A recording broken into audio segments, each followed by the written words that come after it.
આજે ભારતભરની અંદર 103 જેટલા રેલવે સ્ટેશનનું લોકાર્પણ કર્યું કે જેનું અમૃત ભારત સ્ટેશન યોજના હેઠળ નવીનીકરણ કરવામાં આવ્યું છે।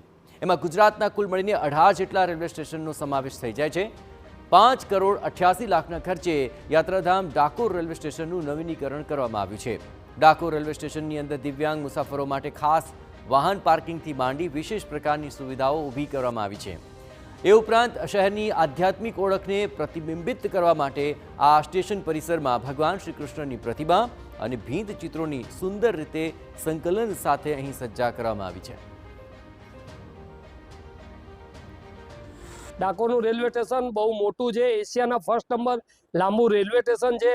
એના માટે જે એમને વડાપ્રધાન બન્યા પછી ડાકોર રેલવે સ્ટેશનને જે રિનોવેશન કર્યું છે બહુ અદ્ભુત કર્યું છે અને બધી પ્રકારની સુવિધાઓ અહીંયા કરવામાં આવી છે। લગભગ 60 લાખ રૂપિયાનો ખર્ચો કરીને આ યાત્રાધામનું રેલવે સ્ટેશન વિકાસ કરાયું છે।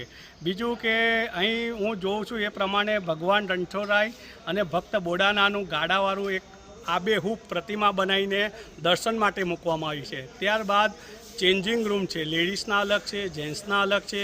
બીજું કે આ યાત્રાધામ હોવાથી અહીં લાખોની સંખ્યામાં પબ્લિક આવે છે અને આ રેલવેનો ઉપયોગ કરે અને પબ્લિકને સુવિધા મળે એનું સવિશેષ ધ્યાન રાખવામાં આવ્યું છે। આ આખા સ્ટેશનને જો જોવામાં આવે તો તેની અંદર જે સ્થાનિક છાંટ છે તે જોવા મળી રહી છે। આ ઉપરાંત આણંદ જિલ્લાનું કરમસદ રેલવે સ્ટેશનનું પણ અમૃત ભારત સ્ટેશન યોજના હેઠળ આધુનિકરણ કરવામાં આવ્યું છે। 7 કરોડથી વધુના ખર્ચે આણંદ ખંભાત રૂટ પર આ કરમસદ રેલવે સ્ટેશનને આધુનિક રીતે સજાવવામાં આવ્યું છે। ભારતના લોખંડી પુરુષ સરદાર વલ્લભભાઈ પટેલના જન્મસ્થળ કરમસદ રેલવે સ્ટેશનની બિલ્ડિંગને સમકાલીન અને સૌંદર્યલક્ષી રીતે આકર્ષક માળખામાં ફરીથી રીડિઝાઇન કરવામાં આવ્યું।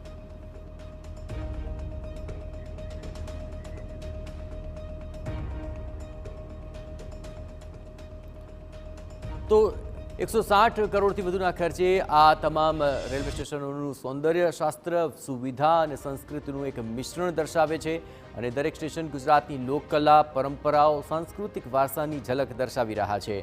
અપગ્રેડેડ સ્ટેશનોની અંદર ભવ્ય પ્રવેશદ્વાર છે, ઉચ્ચ માસ્ટર લાઇટિંગ, આ ઉપરાંત આધુનિક વેઇટિંગ હોલ, આ ઉપરાંત ટિકિટ કાઉન્ટર, અપગ્રેડેડ શૌચાલય અને અપંગ વ્યક્તિઓ માટે પણ સુલભ રેમ્પ છે। પ્લેટફોર્મ, આશ્રય સ્થાનો, કોચની સૂચક પ્રણાલીઓ અને ડિજિટલ માહિતી પ્રદર્શનો પણ અહીં સ્થાપિત થયા છે।